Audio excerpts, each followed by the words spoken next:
नमस्कार दोस्तों, आज के वीडियो में हम बात करने वाले हैं रेलवे अप्रेंटिस जो कि गवर्नमेंटेड होती है, जिसको ज्यादातर छात्र करते हैं और करना चाहते हैं। लेकिन दोस्तों इस पर आज हमारे पास करेंगे जो कुछ इस प्रकार हैं कि इस अप्रेंटिस में स्टूडेंट से कौन कौन से कार्य करवाए जाते हैं, क्या क्या सिखाया जाता है, कितनी सैलरी देते हैं और इनको आवास कौन देता है, कुछ सिखाते भी हैं या सिर्फ काम ही करवाते हैं। इन सभी पॉइंटों की जानकारी दोस्तों मैं आज आपको इन सभी पॉइंटों के डाउट से एक ऐसे युवक से कराने वाला हूं जो रेलवे अप्रेंटिस कर रहा है। तो दोस्तों वीडियो में हमारे साथ इसी तरीके से एंड तक बने रहिए। वीडियो को लाइक कमेंट शेयर कीजिए, चैनल को सब्सक्राइब और बेल आइकन को प्रेस कीजिए। तो चलते हैं दोस्तों, मिलवाते हैं उस युवक से जो रेलवे अप्रेंटिस कर रहा है।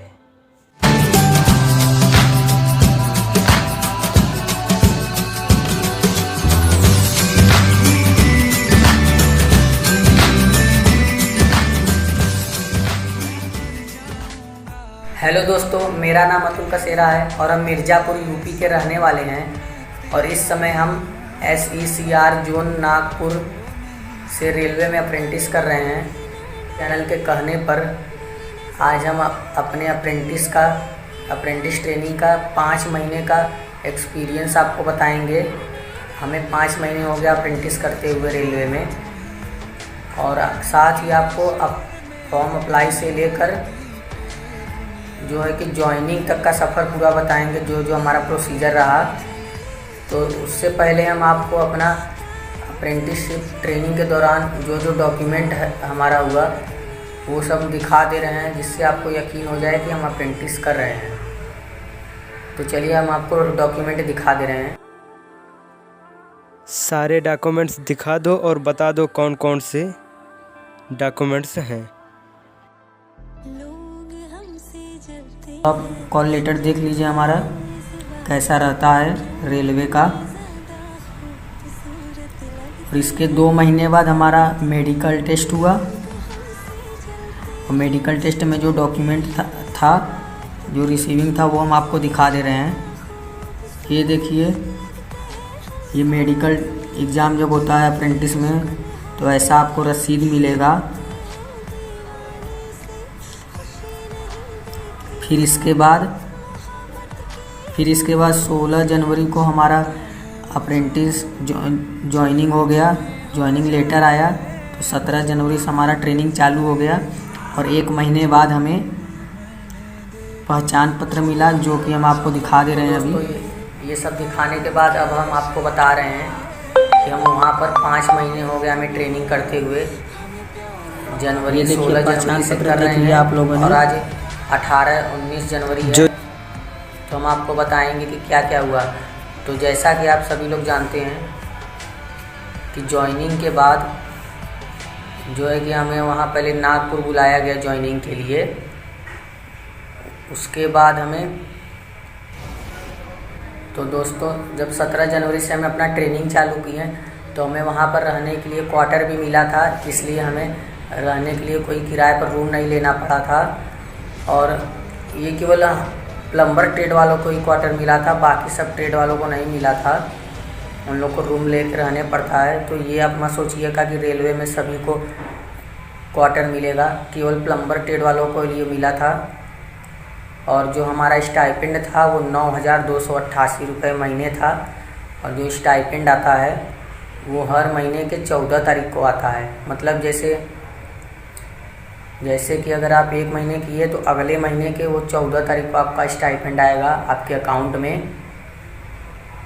और जो हमारा ड्यूटी करने का टाइम था वहाँ पर, हम सुबह 7:30 बजे जाते थे और फिर 12 बजे तक करते थे लगातार। उसके बाद 12 बजे हमारा लंच होता था, और फिर 2:30 बजे तक लंच हुआ रहता था। फिर 2:30 से लेकर 5:30 बजे शाम तक हमारा फिर ट्रेनिंग चलता था, और 5:30 बजे हमारा फाइनल छुट्टी हो जाता था। और हम आपको बताएंगे कि हम प्लम्बर ट्रेड से थे तो वहाँ पर क्या काम करते थे।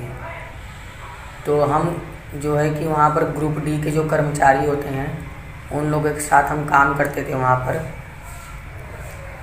वो लोग हमें सिखाते थे प्लम्बर का काम। और जो गोंदिया रेलवे स्टेशन है, हम पहले हमारा नागपुर था, उसके बाद हमारा गोंदिया में ट्रांसफ़र कर दिया गया। तो गोंदिया जो रेलवे स्टेशन बहुत बड़ा है, वहाँ गोंदिया रेलवे स्टेशन में हम पूरा चेक करते थे कि कहाँ लीकेज है, कहाँ नल ख़राब है, प्लेटफॉर्म का जो लैट्रिन बाथरूम होता है वहाँ क्या ख़राबी है, ये सब पूरा चेक करते थे। और अगर कुछ भी ख़राबी होता था तो ग्रुप डी के कर्मचारी लोग हमें बताते थे कि ऐसे करना है, और उनके कहने पर हम करते थे। और देखिए मेहनत बहुत करना पड़ता था, पूरे स्टेशन का हर एक प्लेटफार्म एक एक करके चेक करना पड़ता था। कहीं थोड़ा सा भी लीकेज रहे तो तुरंत हमें करना पड़ता था। और सबसे पहले हम आपको बता दे रहे हैं कि सुबह हम 7:30 बजे जाते थे अपने ऑफिस, वहाँ अटेंडेंस लगाते थे जिसके ज़रिए स्टाइपेंड आता है। अटेंडेंस लगाते थे, फिर हमारा ड्यूटी लगता था कि आज हमें इस प्लेटफॉर्म पर जाना है। और डेली हम प्लेटफॉर्म पर ही नहीं जाते थे चेक करने, जैसे उस गोंदिया शहर में और भी जो रेलवे का जो क्वार्टर होते हैं, उस क्वार्टर के अंदर अगर कुछ खराबी आ जाता था तो रेलवे का जो कॉलोनी रहता है वहाँ पर भी काम करने जाते थे, और बहुत जगह जाते थे। तो आप ये मत समझिएगा कि केवल रेलवे स्टेशन पर ही काम करना पड़ेगा। और दोस्तों आप लोगों को एक चीज़ और बता दे रहे हैं, वहाँ पर केवल प्लम्बर ट्रेड ये ऐसा ट्रेड था जिसका कोई वर्कशॉप नहीं था, और बाकी सब ट्रेड का वहाँ पर एक वर्कशॉप था जहाँ पर ट्रेनों के इंजन डिब्बे रखे रहते थे, वहाँ पर लोगों को काम सिखाया जाता था। लेकिन प्लम्बर ट्रेड वालों को बहुत दौड़ना घूमना फिरना पड़ता है, तब उन लोग को काम करना पड़ता है।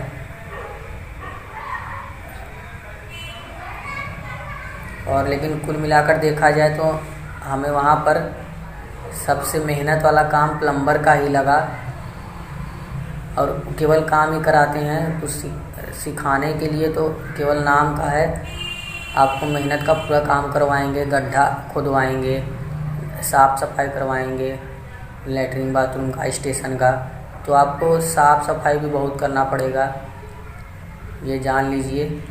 और सही बताएं तो हम अभी तक 5 महीना में केवल 10 ही 15% प्लम्बर का काम सीखे हैं, हमें पूरा नहीं आता है। और दोस्तों ये भी हम आपको बता दे रहे हैं, आप लोग अगर ये सोच रहे होंगे, और दोस्तों हम आप लोगों को ये भी बता दे रहे हैं कि अगर आप लोग सोचते हैं कि अप्रेंटिस ट्रेनिंग जब हम करने लगेंगे तो हमें रेलवे में टिकट नहीं लेना पड़ेगा कहीं जाने के लिए, तो ये आपका गलत सोच है। आपको टिकट लेना पड़ेगा, पास आपको नहीं मिलेगा। पास केवल जो परमानेंट कर्मचारी लोग रहते हैं उन लोगों को मिलेगा। और दोस्तों रहने के लिए भी आपको नहीं मिलेगा, वो तो हमें इसलिए मिल गया था क्योंकि वहाँ पर क्वार्टर खाली था, लेकिन हमें कभी भी क्वार्टर से निकाला जा सकता है क्योंकि हमें क्वार्टर अलॉट नहीं हुआ है, वो खाली था, इसीलिए हम लोग रिक्वेस्ट कर ले लिए। तो सॉरी दोस्तों, हम थोड़ा रुक कर बोल रहे हैं क्योंकि हम एक यूट्यूबर नहीं है जो हम लगातार बोलेंगे। और अब हम आप लोगों को दोस्तों रेलवे में अप्रेंटिस के दौरान कितनी छुट्टियां मिलती हैं वो भी हम आप लोगों को बता दे रहे हैं। तो देखिए रेलवे में अप्रेंटिस करने का ये सबसे ज़रूरी नियम है कि 1 साल का अप्रेंटिसशिप ट्रेनिंग होता है और आपको पूरे 365 दिन मिलेंगे ट्रेनिंग करने के लिए। 365 में से आपको 240 दिन प्रेजेंटी रहना पड़ेगा।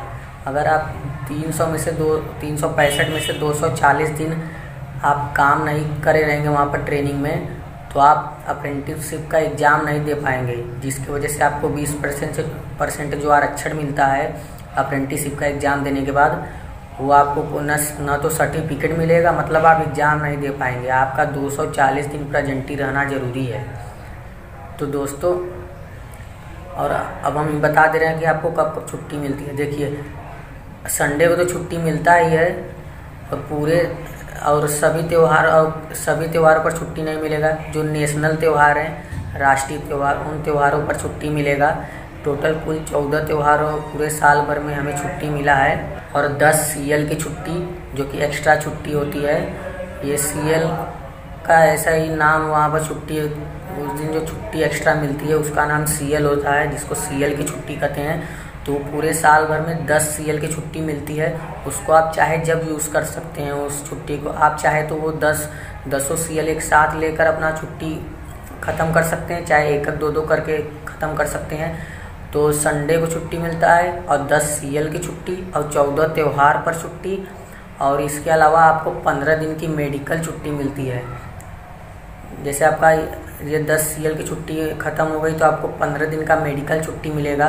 लेकिन आपको बता दें कि अगर आप 15 दिन की मेडिकल छुट्टी लेंगे तो उसका एक दिन का आधा पैसा कटेगा। जैसे हमें एक दिन में 300 रुपये के हिसाब से मिलता है, तो आपका एक दिन में 150 ही मिलेगा, 150 रुपये मिलेगा। तो आपको 15 दिन की मेडिकल छुट्टी लेने के साथ आपको 15 दिन का आधा पैसा कटेगा, पूरा पैसा नहीं कटेगा, 15 दिन का आधा पैसा कटेगा। लेकिन वही अगर आप 10 CL की छुट्टी लेंगे तो उसमें आपका एक भी स्टाइपेंड में से पैसा नहीं कटेगा। तो दोस्तों ये थी छुट्टी, और अब हम आपको रुक जाइए बता रहे हैं आपको थोड़ा सोचकर। तो दोस्तों एक हम आपको महत्वपूर्ण जानकारी दे रहे हैं कि अगर आप अप्रेंटिस बीच में छोड़ देते हैं तो आप दोबारा कहीं अप्लाई नहीं कर सकते हैं। मतलब आप अगर एक बार अप्रेंटिसशिप करने लगे तो आप दोबारा कभी अप्रेंटिस नहीं कर सकते हैं। इसलिए अगर आपको अप्रेंटिस मिले तो उसे छोड़िए मत, आप उसको पूरा करिए। ये मत सोचिए कि हम बीच में छोड़ दिए अब दोबारा कहीं निकलेगा तो हम दोबारा फिर फॉर्म अप्लाई करके दोबारा कर सकते हैं। ऐसा आप नहीं कर सकते हैं। आप एक ही बार अप्रेंटिस कर सकते हैं, दोबारा नहीं कर सकते हैं। ये सब बात मुझे DRM ऑफिस में पता चली थी नागपुर की। और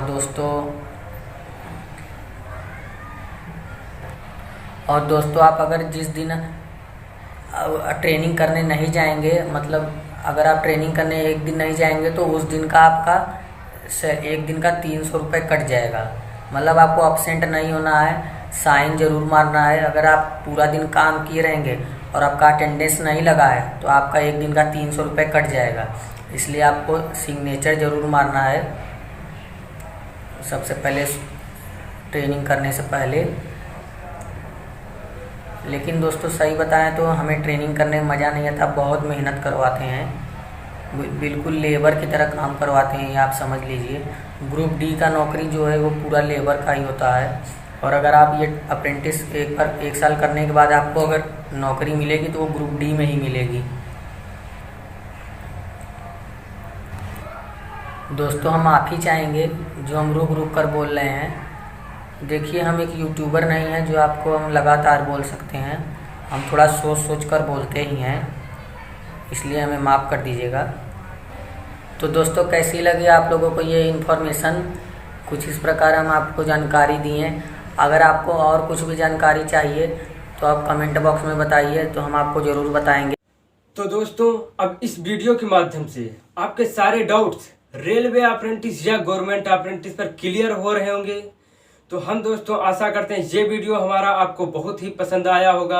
आप वीडियो को लाइक कमेंट शेयर कीजिए, चैनल को सब्सक्राइब और बेल आइकन को प्रेस कीजिए। बाय दोस्तों।